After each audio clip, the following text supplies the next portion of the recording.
What is big? At UCF, being big provides options. Big creates opportunity, and Big offers more than 80 accredited online programs and certificates that fit your life no matter where you live. Ranked as one of the nation's top 20 online programs by U.S. News & World Report, UCF Online is more than just convenient. It's life-changing. To apply or search for degrees, visit ucf.edu/online.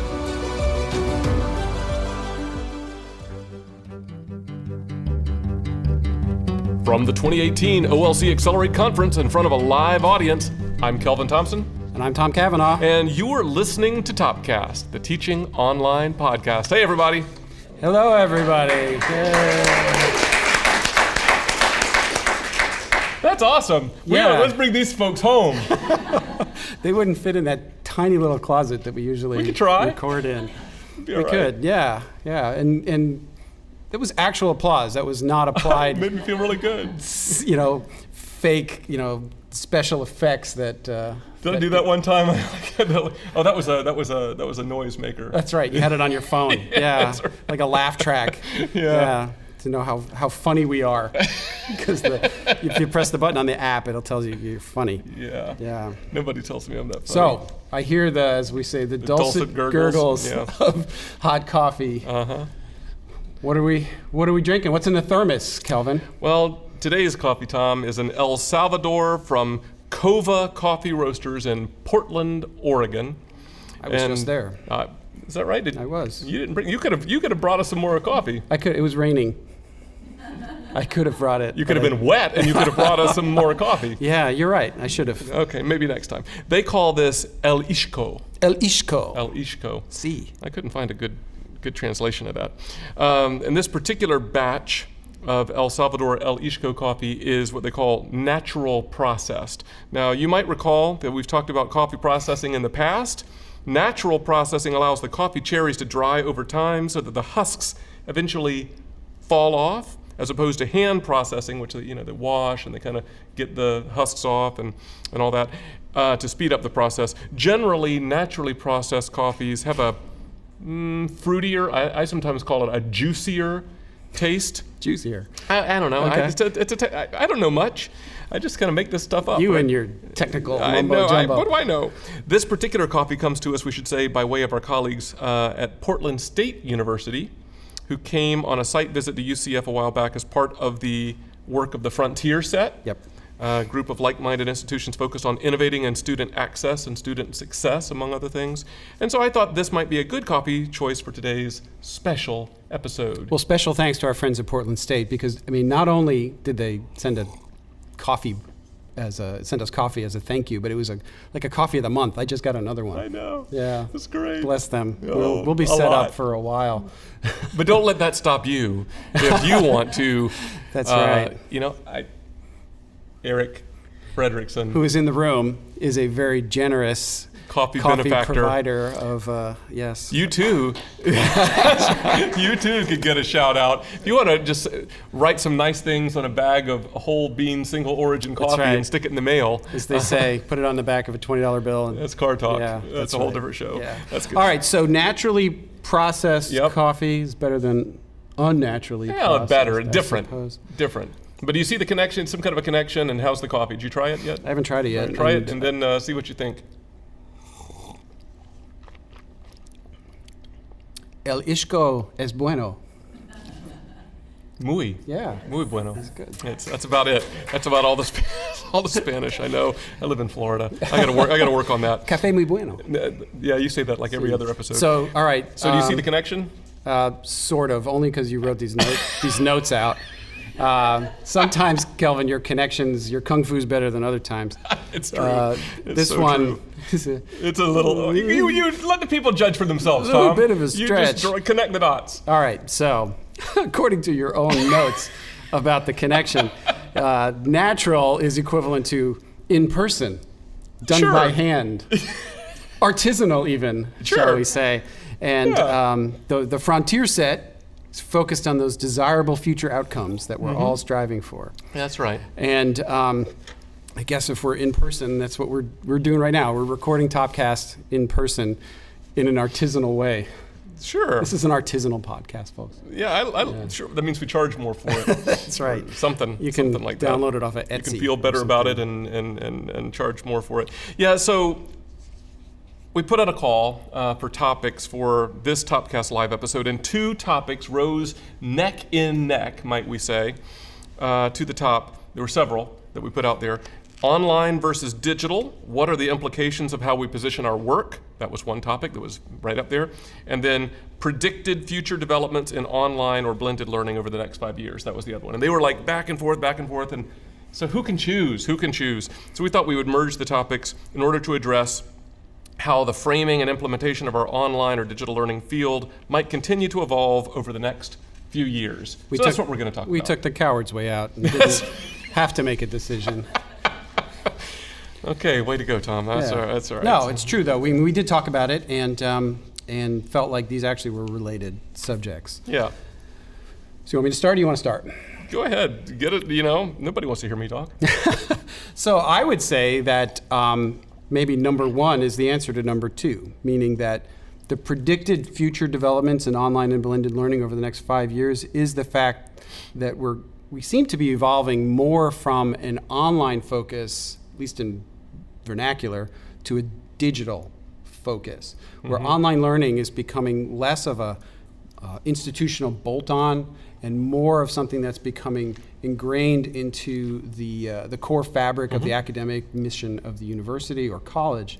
And that seems to be manifesting itself in this digital learning term, more so even than online learning. It's definitely been our experience at UCF within the last year and a half, where we've got a new division of digital learning that includes online learning and it includes the classroom technology, kind of in a recognition that those boundaries are blurring and that what happens online is coming into the classroom, especially in our blended environment, and what's happening in the classroom is informed and infused by the online technologies. I think that digital, if I had to predict 5 years, is probably maybe the answer to the biggest change we might be seeing.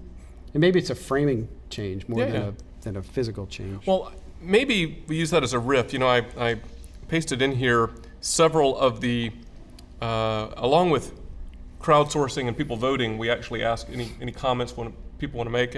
And I copied and pasted in several that seemed germane to this digital learning kind of thing. So I thought maybe we might read a few of these. Maybe we can switch off on some, because I think it just underscores some of the points that you made here. I'll start with this first one here.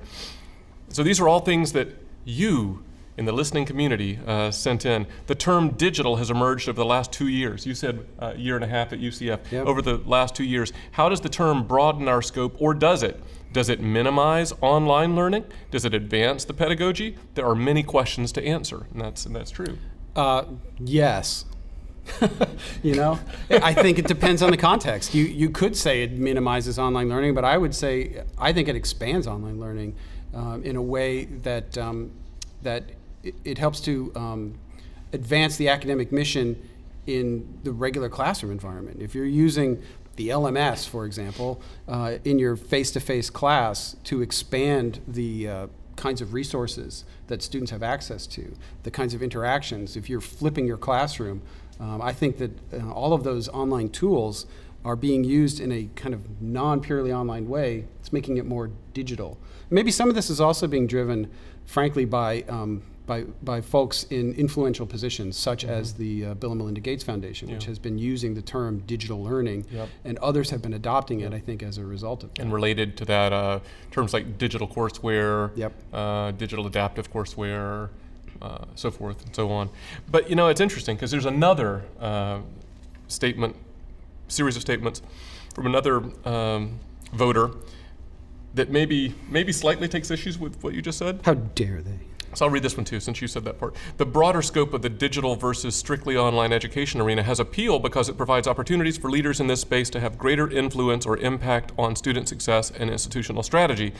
I've observed less enthusiasm over time for the narrower definition and scope of activity of, quote, online, unquote, education, and wonder if others have a similar view. So that's an interesting, we're not as excited about online, but boy, are we excited about digital. which is the framing thing. Yeah. Right. Again, I think so much of it is context dependent. If you're at a school that maybe is a traditional liberal arts college that really privileges the in-person residential experience, I could see not being thrilled about an online kind of model, but a digital framing that informs that on-campus residential experience might resonate more. But I don't think that's the case everywhere. I mean, I really think it's really dependent upon their own individual institutional circumstances. Yeah, and then, hey, because we're on a riff, we'll just keep on going on this line here. Third person. Things have blurred. As online faculty and course design experts, how are we relevant and add value in a world where that distinction has blurred significantly? It sounds like one of those movie trailers. In a world where things have blurred. The definition and scope of online education have blurred. Oh, let me go see that movie. Yeah. I'd be the only one there.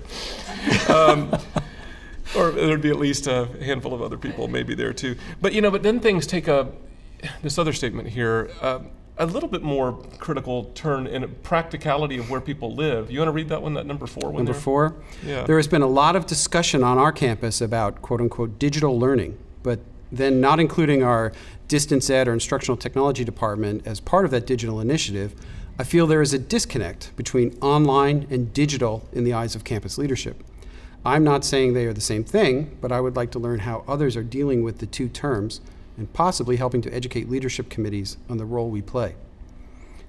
It's a good question. Yeah, and also, I mean, that does tie into things we've talked about in the past, which is online learning leaders and departments should not be measuring their success against their own metrics. Yeah, I mean, right. Measure your success against your boss's metrics, against the president's metrics. How are you advancing student retention or student graduation or student success, those kinds of things. Because online learning, and let's say, dare we say, digital learning, can impact those things. We've seen that. We've certainly seen it at our institution, but others as well. I think that if you tie that effort, whether it's called digital or online, to those bigger problems, you can make yourself a little more relevant. That was the previous one, I think. How do we stay relevant? Yeah. Honestly, I think the term digital is a little broader, a little more inclusive than online, and whether that's good or bad may depend on who you're talking to. Yeah. Just so we don't leave out this this other one that's here, I think it's interesting. Maybe we can use this one as a pivot to kind of get back to maybe some trajectory prognostication. But I self-servingly, I will say that on that last point that you made, I just left a group of 3 provosts talking about the Association of Chief Academic Officers Digital Fellows program. We had Casey Green on, and you've been participating in it. We had Casey Green during the last year talk about that project, and I left that group with this question of like, hey, the Online Learning Consortium, instructional designers, faculty developers, course builders, online learning leaders, hey, if you were going to give tips to our community about how they might better engage with their chief academic officers back home who aren't as, innovative, forward-thinking leaders as you guys are, what would you say?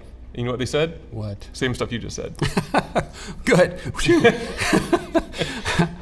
Strategic plan, mission, vision, connect, solve the big problems, RPG, retention, persistence, graduation. Yeah.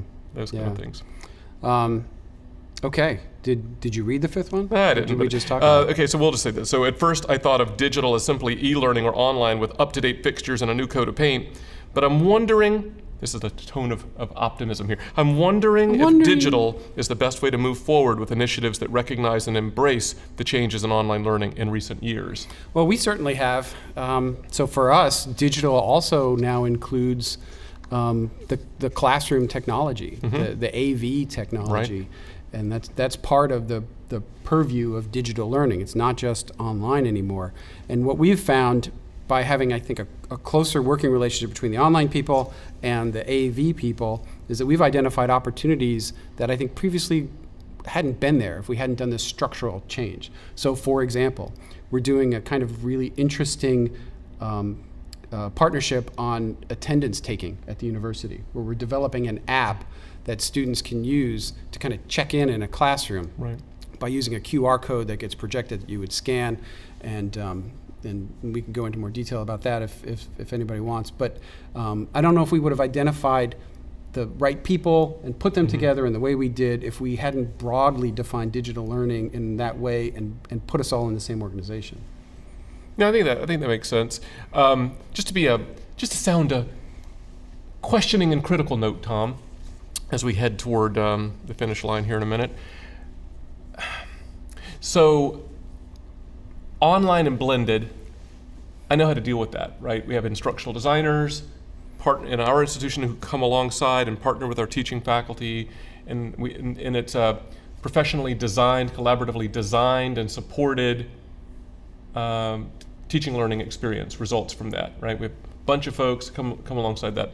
But in this broader digital framing and classroom technologies and so forth, do we risk moving into a, dare I say, a morass of less designed experiences and more just technology infused? Or are we looking to technologies to, dare I say, idiot-proof, teacher-proof our digital experiences?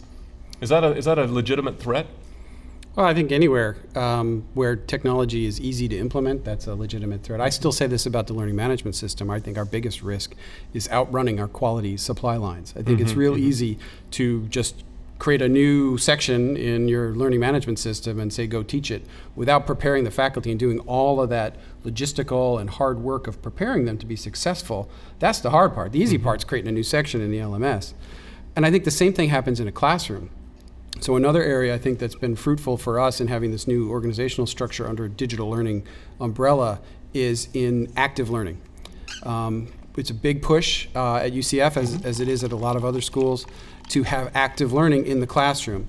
Well, that now becomes part of our blended learning faculty development. It's created new partnerships with our Faculty Center for Teaching and Learning, who's responsible for the classroom instruction.